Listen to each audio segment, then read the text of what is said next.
Hi മക്കളെ, it's me Arun from MS solution. എടാ, നിങ്ങളെ മുന്നിലേക്ക് ഇന്ന് അരുൺ സാർ വന്നത് മക്കളെ, നിങ്ങൾ ഫിസിക്സിൻ്റെ ക്വസ്റ്റ്യൻ പേപ്പർ എടുക്കുമ്പോൾ, ചോദ്യ പേപ്പർ എടുക്കുമ്പോൾ നിങ്ങളെ വരവേൽക്കാനായിട്ട് 4 മാർക്കിൻ്റെ സെക്ഷനിൽ നിങ്ങൾക്കൊരു ക്വസ്റ്റ്യൻ ഉള്ളത് ഏതായിരിക്കും മക്കളെ?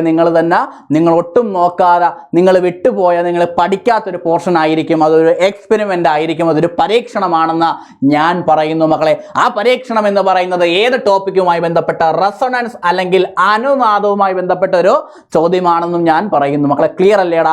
അപ്പോൾ അത് തെളിയിക്കാൻ വേണ്ടി, ശബ്ദത്തിന്റെ അനുനാദം വ്യക്തമാക്കാൻ വേണ്ടി, അല്ലെങ്കിൽ സൗണ്ടിന്റെ റെസൊണൻസ് വ്യക്തമാക്കാൻ വേണ്ടി നിങ്ങളൊരു പരീക്ഷണം മക്കളെ പഠിച്ചു വെക്കണം. ഉറപ്പായിട്ടും നിങ്ങൾ എന്ത് ചെയ്യും? ആ 4 മാർക്കിന് ഒരു കേസ് സ്റ്റഡി ആയിട്ട് നിങ്ങളുടെ മുന്നിലേക്ക് ആ ചോദ്യങ്ങൾ വരുമെന്ന് ഞാൻ വീണ്ടും ഉറപ്പിച്ചു പറയുന്നു മക്കളെതാ. ഇങ്ങോട്ട് നോക്കടാ, ഇത് എങ്ങനെയാണ് ചെയ്യുന്നതെന്ന് മനസ്സിലാക്കി തരാം മക്കളെതാ. എൻ്റെ കയ്യിലൊരു ടൂണിംഗ് ഫോർക്ക് ആണോ? യെസ്, ടൂണിംഗ് ഫോർക്ക് വേണം മക്കളെ. ഇവിടെ 2 ടൂണിംഗ് ഫോർക്കിന്റെ കാര്യങ്ങൾ ഞാൻ പറയുന്നു, ഏതെങ്കിലും ഒന്ന് നിങ്ങൾ പഠിച്ചാൽ മതി. അപ്പം ഞാൻ എടുക്കുന്ന ടൂണിംഗ് ഫോർക്കിന്റെ ആവൃത്തി അല്ലെങ്കിൽ ഫ്രീക്വൻസി എന്ന് പറയുന്നത്, ഒന്നാമത്തത് മക്കളെ 512 ഹെഡ്സ് ആണ്, രണ്ടാമത്തത് 256 ഹെഡ്സ് ആണ്. നിങ്ങൾക്ക് ഏത് വേണമെങ്കിലും ചൂസ് ചെയ്യാം, നിങ്ങൾക്ക് ഏത് വേണമെങ്കിലും തിരഞ്ഞെടുക്കാം. ഒന്നത് 512 ഹെഡ്സ് ആവാം, രണ്ടാമത്തത് എന്താ അറിയും മക്കളെ, 256 ഹെഡ്സ് ആവാം. അത് നിങ്ങളെ ഇഷ്ടമാണ്, നിങ്ങൾക്ക് ചൂസ് ചെയ്യാം. സാറേ എനിക്ക് 512 മതി, സാറേ എനിക്ക് 256 മതി മക്കളെ, അതൊന്നും ഒരു പ്രശ്നമല്ലടാ. ഈ ഒരു സ്ട്രക്ചറിനെ വിളിക്കുന്ന പേര്, ഈ ഒരു എക്സ്പെരിമെന്റൽ സ്ട്രക്ചർ അല്ലെങ്കിൽ പരീക്ഷണത്തിനെ വിളിക്കുന്ന പേര് റെസൊണൻസ് കോളമാണ്. എന്താ അറിയും മക്കളെ? റെസൊണൻസ് കോളമാണ്. അപ്പൊ അതിൽ കുറച്ച് കാര്യങ്ങൾ നിങ്ങൾക്ക് എന്ത് ചെയ്യണം, മനസ്സിലാക്കി തരേണ്ടതുണ്ട്. ഇങ്ങോട്ട് നോക്ക് മക്കളെ, നോക്കാടാ. മക്കളെ ഞാൻ ജസ്റ്റ് ഒന്ന് റഫായിട്ട് അത് വരച്ചു തരാം നിങ്ങൾക്ക്. നോക്കിക്കേ മക്കളെ, ഇതാണ് ഒരു റെസൊണൻസ് കോളം. ഇതൊരു പൈപ്പാണ് മക്കളെ. നോർമലിൽ നമ്മൾ വെള്ളം പോകുന്ന പൈപ്പ് ഉണ്ടല്ലോ മക്കളെ, ഇതൊരു പൈപ്പാടാ.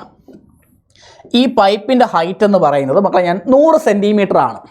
ഈ പൈപ്പിൻ്റെ ഹൈറ്റ് എന്ന് പറയുന്നത് 100 സെൻറ്റിമീറ്റർ ആണ്. ടോട്ടൽ ഹൈറ്റ്, ആകെ നീളം എന്ന് പറയുന്നത് 100 സെൻറ്റിമീറ്റർ. അതും എൻ്റെ കുട്ടികൾക്ക് അറിയാം, 100 സെൻറ്റിമീറ്റർ ആണ് മക്കളെ. ഞാൻ ഈ ഒരു പൈപ്പിനെ ഒരു ടാങ്കിലേക്ക് എടുത്തു വെച്ചു, വെള്ളം നിറച്ച് വെച്ചേക്കുന്ന ഒരു ടാങ്കിലേക്ക് എടുത്തു വെച്ചു മക്കളെ. ഇതാണ് ടാങ്ക്. ക്ലിയർ അല്ലേ മക്കളെ? ഇതാണ് ടാങ്ക്. ഇങ്ങനെ, ഇതാണ് മക്കളെ ഒരു ടാങ്ക്. ഓക്കെ അല്ലേടാ? ടാങ്കിലേക്ക് എടുത്ത് വെച്ചു മക്കളെ. ക്ലിയർ ആണല്ലോ? ഇനി നിങ്ങൾ ചെയ്യേണ്ട കാര്യം, നിങ്ങൾ എന്താ ചെയ്യേണ്ട കാര്യം നോക്കാം. ഇതൊരു ടാങ്കാണേ, ടാങ്കിനകത്താണേ പൈപ്പ് വെച്ചേക്കുന്ന മക്കളെ. നോക്കിക്കേടാ, ഇതുവരെ വെള്ളമുണ്ട്. മക്കളെ, ഇതുവരെ വെള്ളമുണ്ട്, ഇതുവരെ വെള്ളം നിറഞ്ഞിരിക്കുക, ഇതുവരെ വെള്ളം നിറഞ്ഞിരിക്കുക. ഇത്രയും കാര്യങ്ങൾ ക്ലിയർ അല്ലേ മക്കളെ? എൻ്റെ കയ്യിൽ ഒരു ടൂണിംഗ് ഫോർക്ക് ഉണ്ട്. ആ ടൂണിംഗ് ഫോർക്കിൻ്റെ ഫ്രീക്വൻസി എന്ന് പറയുന്നത് നിങ്ങൾക്ക് ചൂസ് ചെയ്യാം മക്കളെ. എന്താടാ? നല്ല ടൂണിംഗ് ഫോർക്ക് അല്ലേ? ഓക്കെ അല്ലേ മക്കളെ? നിങ്ങൾക്ക് ചൂസ് ചെയ്യാം. അത് 512 ആവാം, 256 ആവാം. ഞാനിപ്പോൾ എടുക്കുന്നത് 512 ഹെഡ്സ് ഉള്ള അല്ലെങ്കിൽ 512 ഫ്രീക്വൻസി ഉള്ള ടൂണിംഗ് ഫോർക്കാണ്, ആവൃത്തിയുള്ള ടൂണിംഗ് ഫോർക്കാണ്. ഇത്രയും കാര്യങ്ങൾ എൻ്റെ കുട്ടികൾക്ക് മനസ്സിലായല്ലോ മക്കളെ. ഒരു പൈപ്പ് എടുത്തു, ആ പൈപ്പിൻ്റെ നീളം എന്ന് പറയുന്നത് 100 സെൻറ്റിമീറ്റർ ആണ്.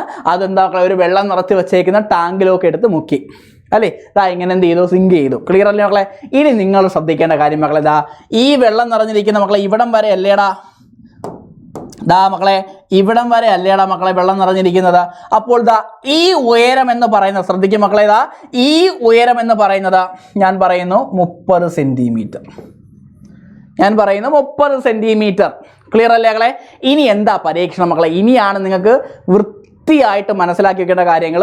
ഞാൻ കൊണ്ടുവരുന്ന ടൂണിംഗ് ഫോർക്കിന്റെ ഫ്രീക്വൻസി അല്ലെങ്കിൽ ആവൃത്തി എന്ന് പറയുന്നത് 512 ഹെഡ്സ്. അതായത് മക്കളെ, ഇതാണ് ഒരു ടൂണിംഗ് ഫോർക്ക് എങ്കിൽ ഞാൻ എന്ത് ചെയ്തു, ഇങ്ങനെ അടിക്കുന്നു, അതെന്ത് ചെയ്യും മക്കളെ, വൈബ്രേറ്റ് ചെയ്യുന്നു, കമ്പനം ചെയ്യുന്നു. ഞാൻ ഇതിനടുത്തേക്ക് മക്കളെ ഇങ്ങനെ കൊണ്ടുവന്നു.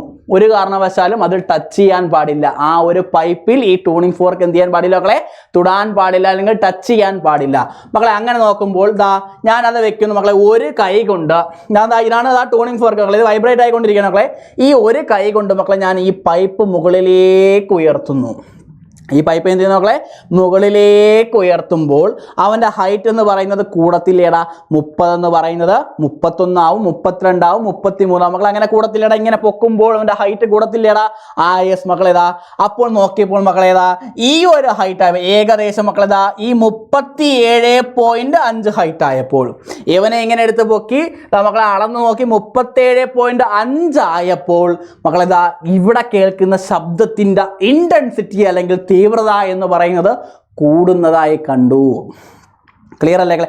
അതുവരെ ചെറിയ മുഴക്കം കേട്ടുകൊണ്ടിരുന്നത് ആ ഒരു 37.5 മീറ്റർ ഉയർത്തിയപ്പോൾ ആ സമയത്ത് മക്കളെ അവിടെ എന്ത് ചെയ്തടാ, കൂടുതൽ ശബ്ദം ഉണ്ടായി, കൂടുതൽ സൗണ്ട് ഉണ്ടായി.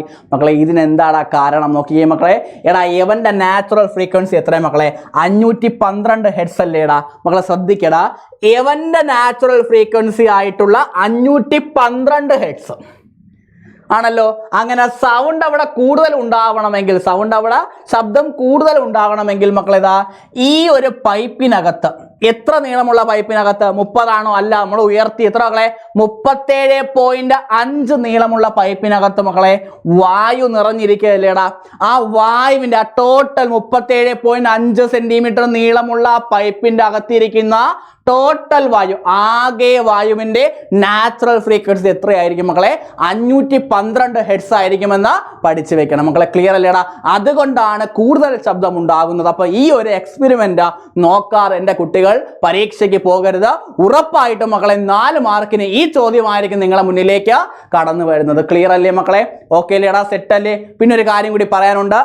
ഇത് എഴുതുന്ന രീതി, ഇത് പരീക്ഷയ്ക്ക് എഴുതുന്ന രീതി നമുക്ക് മക്കളെ ഡയറക്റ്റ് ഞാൻ കൊടുക്കുന്നില്ല. നിങ്ങൾ എന്ത് ചെയ്യുക, നമ്മുടെ വാട്സപ്പ് കമ്മ്യൂണിറ്റിയിൽ ഒന്ന് ജോയിൻ ചെയ്യുക. സാറേ അതെന്ത് സാറേ അങ്ങനെ പറഞ്ഞെന്ന് വെച്ചാൽ മക്കളെ ഇതുപോലെ ഇതേ ലെവൽ, നിങ്ങളെ കൊണ്ട് ചിന്തിക്കാൻ കഴിയാത്ത ലെവൽ ചോദ്യങ്ങളുമായിട്ട് വാട്സപ്പ് കമ്മ്യൂണിറ്റിയിൽ എന്ത് ചെയ്യുന്നു മക്കളെ, നമ്മൾ ഒരുപാട് PDF-കൾ ഷെയർ ചെയ്യുന്നുണ്ട്. അപ്പോൾ അതെല്ലാം എൻ്റെ കുട്ടികൾക്ക് കിട്ടണമെന്ന് അരുൺ സാറിന് ആഗ്രഹമുണ്ട് മക്കളെ. അതുകൊണ്ട് നിങ്ങൾ ഈ വീഡിയോ കാണുന്ന സമയത്ത് തന്നെ എന്ത് ചെയ്യും മക്കളെ, വാട്സപ്പ് കമ്മ്യൂണിറ്റിയിലേക്ക് ജോയിൻ ചെയ്യണം. Okay, thank you.